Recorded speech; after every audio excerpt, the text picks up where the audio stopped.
Hello, this is KJ of Porch Puppy Comics, welcoming you to the Pickleboro, episode 63. This morning, comic book community, we are going to give the T-Ravis trade a break, because I'm telling you, still got plenty of books to go through. So I decided I'm going to break it up and show you a few books that I picked up from Knights during the trade. So this is going to be in parts as well. We're going to be flipping back and forth. And just to give you a little variety, a little something, you understand. So like, share, and subscribe. Tell your friends, tell your neighbors that KJ's Porch Puppy Comics are in full effect. And we yet thank the Lord for our subscribers. As I said yesterday, I'm counting the subscribers I had from my other channel, plus the ones I've got with the new channel, which gives us somewhere in the neighborhood of about 78 subscribers. When the rest of them decide they want to migrate over to the new channel. Whenever that'll be, I'll be here, Lord bless. And I thank the Lord for you tuning in. So this morning, we're going to take a look at some books I got from Knights Comics and Games in Henderson, Kentucky. Great bunch of guys, father and son organization, and done been trading with them here and there, buying books from them down through the years. And just want to show you some stuff that they got. Now, this particular comic shop, they don't deal in new comics.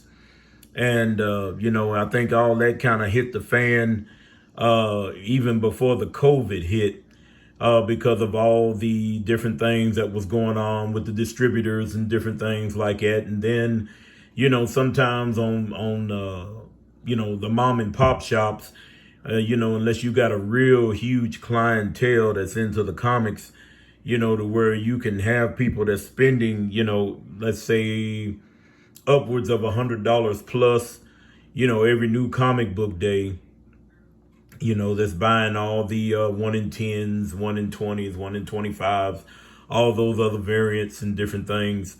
But now I like this particular setup because even though they don't get in new books, they have a real good selection of your older books, your kind of things that maybe, like I said, for me now and the way I'm collecting that I'm looking for. Then they has a lot of great stuff, because as I was looking through his boxes, the first books I'm gonna be showing you is I had forgotten all about this series.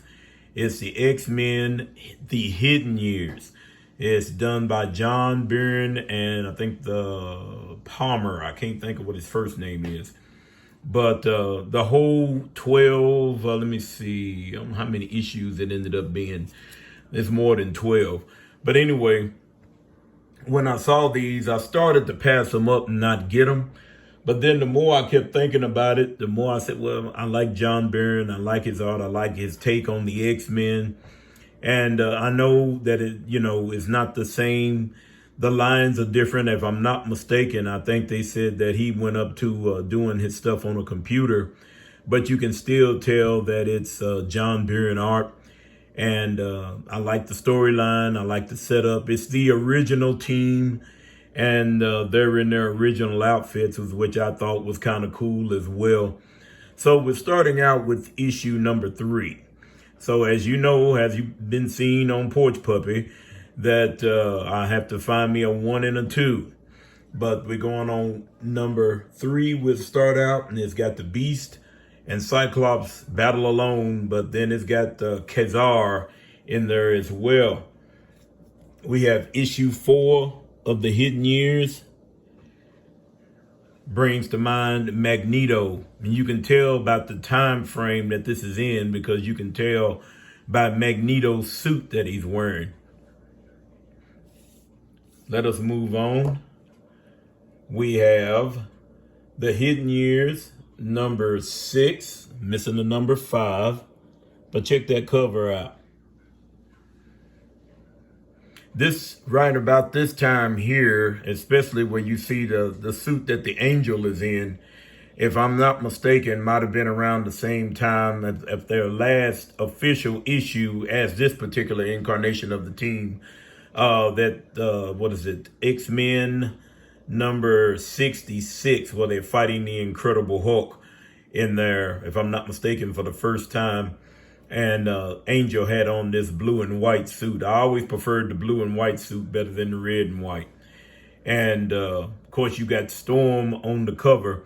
I had these back when, I don't know which iteration of the collection I had, comic book community, but I had these back in the day. And for the life of me, I cannot remember how Storm ended up in this, or I'm sure that it had something to do with Xavier meeting her down the road. I'll have to go back and revisit that.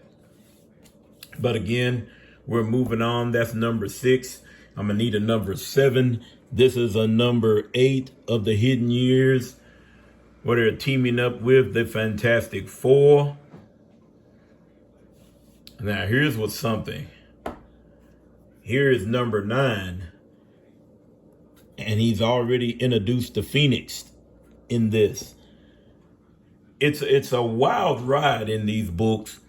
And like I said, if you enjoy John Byrne, if you enjoy the way the books are set up, then it's a good storyline, and it's like, this is something that took place in between, if I'm not mistaken.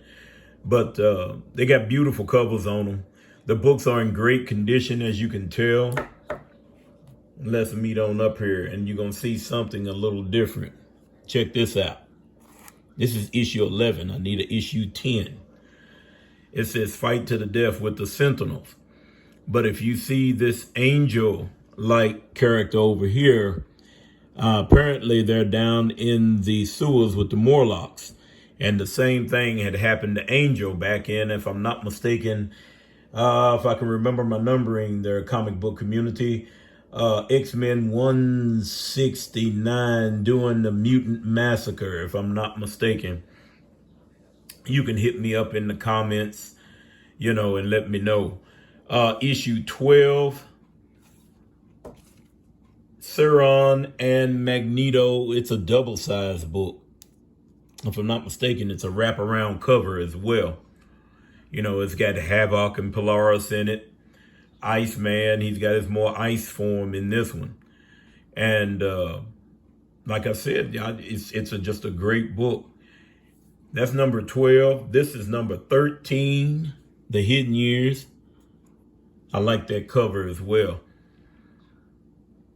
I mean, the older guys, and again, I have nothing against none of the new artists that are out and are doing their thing.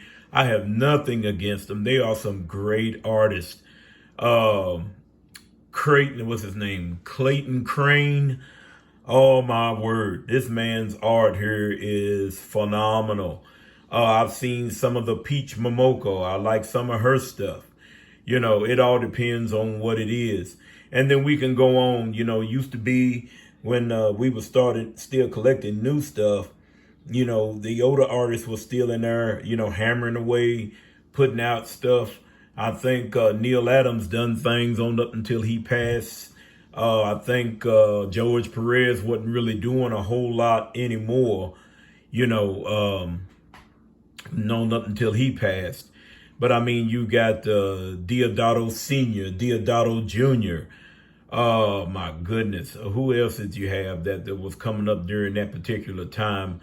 There was a lot of Michael Turner, before he passed, but he's got a stable of, we call them Turner clones, that put out the same type of art that he put out. And I mean, it's people got good artists and they do good work. And when they do good work, you don't mind picking up the books. But that's a beautiful cover. Hidden Years, X-Men, number 13. The next one and the last one in the set for me is Hidden Years, number 14. Now, I don't know quite who that character is that they're fighting. I don't know. I'm going to have to check that one out and see. I remember seeing it, but I don't know if I remember having that particular that particular book. But if you look up in the corner here, and it's got Professor Xavier, it's got Marvel Girl, Iceman, Havoc, Beast, Cyclops, Angel, and Polaris in there. And if I'm not mistaken, comic book community, if you go back a piece, let me see how far back we gotta go. Okay, all the way to issue 4 is where they don't have Polaris or Havoc in there, and they started getting them in, I think, in issue 6. So I must have come in issue 5. But it'll be one of those books where you need to sit down and take another look at, take a gander at, and see what's going on. Let's move these out of the way, comic book community. Let us get a little Punisher action going on. I've always liked this kind of Punisher. During the Civil War, there was a whole other variation of the Punisher. A lot of people, well, let's just put it this way. As far as an old guy that collects the comics, an old comic collector, I'm not much on change. I know Brother Mikey tells me all the time that, the characters have to evolve. They either have to evolve or they have to have somebody come in and take their place. Because we thought for a long time, when after Captain America had gotten killed, that Bucky was going to be the new Cap, and he was for a little while. But then I think everybody wanted the original Cap back, just like they did with the original Batman. We thought that Nightwing was going to take over the mantle. And then when they ended up even giving it to Azrael, that just, that's a part of the comics we don't want to deal with anymore. This was a find right here, you all. Oh, and that's Punisher #1, part of the War Journal, Civil War. Matt Fraction. This one here is 227. And it was kind of odd. It was the only one in this particular run that he had in the box. I mean, he had some before as far as earlier issues, and then, some of the after issues. But this one here I thought was kind of cool, with Black Widow driving the Jeep and him in the back welding on the War Machine armor. And I thought that was pretty cool. I heard that whole run where he donned the War Machine was nice. And so really a hard books to find, to get them in any kind of a reasonable price, let's say. But I was glad to pick this one up. These two, comic book community, I was also glad to pick up the showcase, DC showcase from the 70s, late 70s, featuring the Doom Patrol, the new Doom Patrol. And I thought this was pretty cool. As it had this other iteration of the Robot Man, his new body, and then the new team as it is. Then we had not only that one, we had number 95, we got number 96, comic book community. Newsstands, both of them. And if you can look at the books, they are in beautiful shape. And I was glad to pick those up. I used to have a run of showcases because if I'm not mistaken, the next books after that, if I'm not mistaken now, comic book community, the next 3 issues are Power Girl. I think it's 97, 98, and 99. If I'm not mistaken. And those, if you can find those are nice to get. Next up, we have Superman Doomsday number 74. And I saw other creators talking about trying to find these Superman 75. I think T. Ravis had said something to me about it. I think Brother Rob had said something to me about it. And I didn't really know. And since I already had the 75, I didn't really worry about trying to pick up no more. But then they got to telling me, and I saw this creator, he done had all of them now. I think he got the last one from eBay. And I think he's got a 1st through the 4th printing of the Superman 75. So I kind of ran across this one as well, comic book community. 4th printing. Superman 75. You know, I'm not one that really chases after that type of stuff, but if you run across it, hey, you might as well pick it up. It's got a few spine ticks on there, but other than that, the book is sharp. It's been a while since I thumbed through it. I kind of looked through there a little bit, refresh your memory. And it was a great book. Great book, great book, great book. All right, you all. Our scripture reading this morning will be coming from Galatians, the 6th chapter, starting at the 7th verse. Now, don't skip through me now. It says, "Be not deceived, God is not mocked. For whatsoever a man soweth, that shall he also reap." 8th verse. "For he that soweth to his flesh shall of the flesh reap corruption. But he that soweth to the Spirit shall of the Spirit reap everlasting life." Be not deceived, God is not mocked. For whatsoever a man soweth, that shall he also reap. So basically, if you want me to put it in layman's terms for you comic book community, you can run, but you can't hide. Anything that, you do and you're going against God's word, you're going to reap what you sow. We've already heard that. We heard it down through the years. Our parents used to tell us that all the time. When you get in trouble, you're going to reap what you sow. You're going to reap what you sow. So this thing here is saying if you sow, the scripture saying if you go and reap to the flesh, you're going to reap corruption. But if you reap to the Spirit, if you sow to the things of God, you're going to reap the things of God. You're going to reap his blessings. And if you live and save and live in holy and righteous according to God's word, comic book community, his blessings will overtake you. Trust me on that. There we go. Mike Grill again, you all. I forgot about this one. I had forgot about this, and I was picking up a lot of the Mike Grill books. And as I said, I got those James Bond that he done. I was really glad to get those. And then there was other books, another set of the Star Slayer and a few other books that he picked up that I picked up that I've been wanting to get with Mike Grill. But as I was digging and I ran across these, I said, I wonder, does he have the full set? And lo and behold, he's got the full set. This was a great read, comic book community. If you've never sat down and read Green Arrow, The Long Bow Hunters, this is a book to get. I mean, there have been books that's come in and stories since this that's been pretty good, real good. But this one here, to me, set the tone. This here was the book to get. And these covers are just outstanding. So that's issue 1, issue 2. Beautiful books. Beautiful books. And issue 3, I always dug this Robin Hood type costume. And I followed the CW when it come out. I know, don't y'all talk about me. I followed the CW when they came out with the Arrow. And even when he got the hood and everything, and I dug it because, it seemed like to me it was pretty good as far as an Arrow wise. It wasn't using, a lot of crazy stuff, and they stayed somewhat true to the book.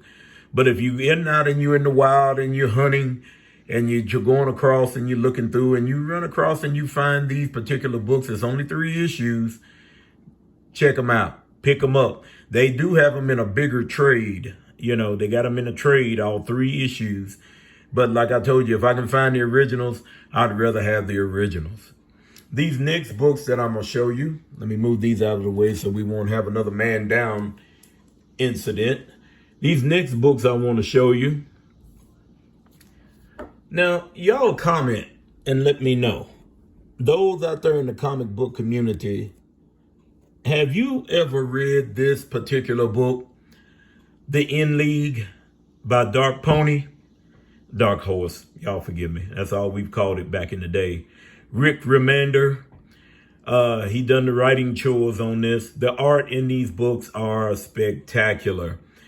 And it's kind of...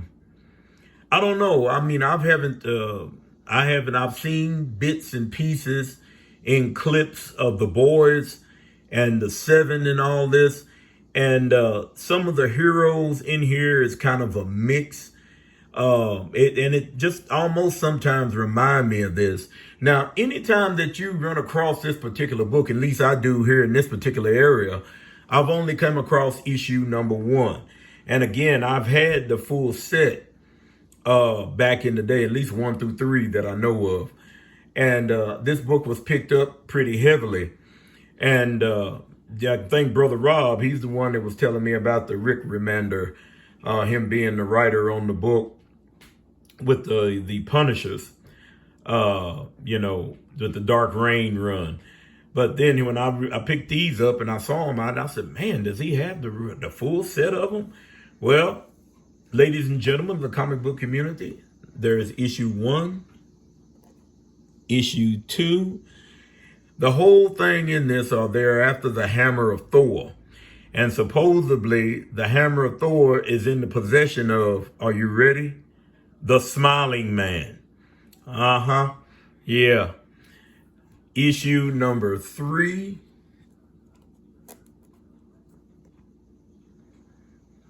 And last but not least, issue number 4. The only thing I can gather with this particular gentleman on the horse, it looks like a cowboy. Without the flames, he's almost like Ghost Rider because he's wicked with that chain he's carrying. But I don't know how many issues it actually went to. I looked through this one and it's to be continued, so I know at least went to issue 5. But I was glad to pick these up. So my recommendation, comic book community, if you're in the wild and you're going through the Dark Horse box, whether you're in the dollar boxes or you're in the regular back issue boxes and you see this in league, or if you don't want to deal with the floppies, go ahead and get you a trade. Give it a looky look and hit me up in the comments and let me know what you think. The next books that we have in this night's comics and games trade is The Annihilators, number 1. I like that cover. I've seen this cover when it first come out, but I don't think I ever really picked it up. The Annihilator is number 2. And I think the only reason I snatched these up again is because it's got Gladiator and Beta Ray Bill in it. And, well, you understand. And it's a 4-part miniseries, so I'm missing number 3, but there is number 4. Covers are just fantastic. Fantastic. So I guess I'll wait and see if I can get me a number 3, and then maybe I can get a chance to sit down and read them and see what the whole story is about. Next books, we coming up on the tail end here. And these are just picked up because I hadn't seen them in a while. They're newsstands as well. Silver Surfer, Volume 2, number 19, fighting another character that I like real well in the person of the Star-Lord. I like that one real well. He's a good character. And that's a newsstand, and you can look at the condition. The next book is issue 20. Now, as I was looking through the books, and I like it when they put the cast of characters sometimes on the cover. And here they've got Fire-Lord, they've got the Super Skrull, Nora, that's what I'm gonna call her, Neora, Nova, Reptile, and making his appearance down here, UPC. I thought that was kind of funny. I'm a little weird, y'all. Y'all know that. But I thought it was funny. But I like the old Silver Surfer run, the Volume 2 run. It was a good run to me. I like the way Ron Lim drew the Surfer and drew all the characters, his backup characters. I thought that was real cool. Next book's coming up, y'all. I done got into this Judge Dredd kick. Here's Judge Dredd number 25 by Quality Comics. Don't ask me why. back in the day when I used to see Judge Dredd, even before the movies and stuff came out. I wouldn't have nothing to do with it. All I knew was it was a British comic. And I think what got me hooked on it, though, is when now don't y'all think bad of me now, is when I saw the Sylvester Stallone Judge Dredd. I know they made another one, a little bit more hardcore, and everything, in your face type. But the one that they had Sylvester Stallone on seemed like to me was more true to the comic book, kind of over the top, But the thing that got me was I didn't realize that this man could talk to his gun and it would switch up whatever type of ammo he wanted to use. And I just thought that was kind of weird, but it was neat. The judges, that they set up, the lawgivers that they ride on and different things. I thought those was cool. And so anytime I pick up one, I see one that catches my eye, I'll pick it up. So this is put out by Quality Comics back in 19, and I believe it's 86, I believe it is.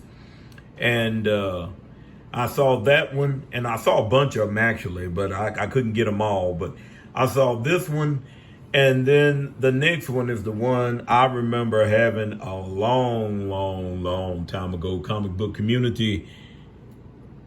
Judge Dredd number 26, where he's fighting the flying fist of Stan Lee. Enough said. Ladies and gentlemen of the comic book community, let me just put it to you this way. This probably had to been by far one of the best Judge Dredd stories I've ever read. He dusted Judge Dredd, put him in the hospital. Even the other judges was making fun of him. And it wasn't a fight to the standstill. He took him out. And I don't know if he made another appearance. I'm going to have to do a little digging and see if he did. But the art shows on it. This cover here is fantastic. And the inside art is fantastic as well. So as you're going through the dollar bins, give yourself a little break. And if you get tired of chasing up the speculation books, and just go back to collecting comics the way it's supposed to be, for fun. And as T. Ravis always say, you collect what you like. But that's a great book here. The Flying Fist of Stan Lee. Great book, great book, great book. All right, you all. Now, I did tell you, I showed you the other day that I was going to show you a Daredevil 150 that I was going to put up. And I'll probably put it back up when we start back with the T. Ravis trade. But these are the last books I want to show you today, comic book community. Rom number 3. That's a beautiful cover. Beautiful cover. I like Rom the Space Knight. Always have. Wish they'd do something with him. Rom number 4. I know, was it IDW or somebody done something with him, and it wasn't a bad book.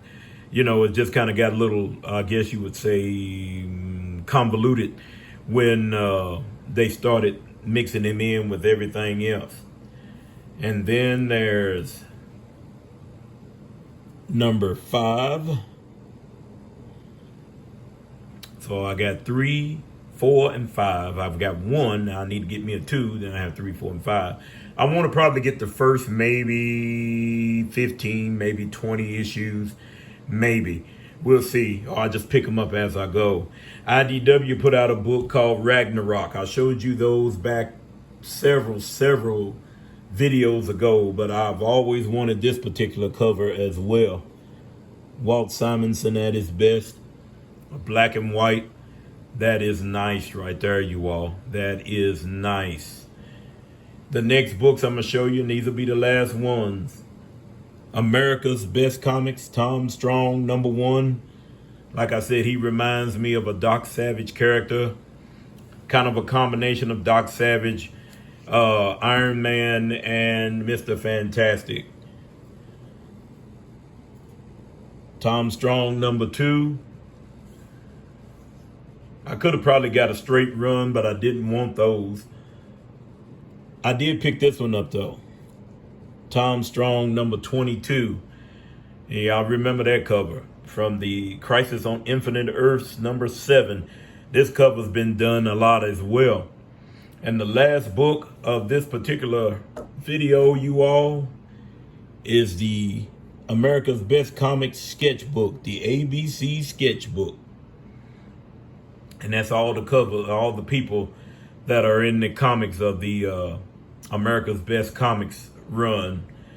So again, I appreciate you tuning in for the Pickle Barrel, for the Nike's Comics Trade, Part 1. This is again episode 63.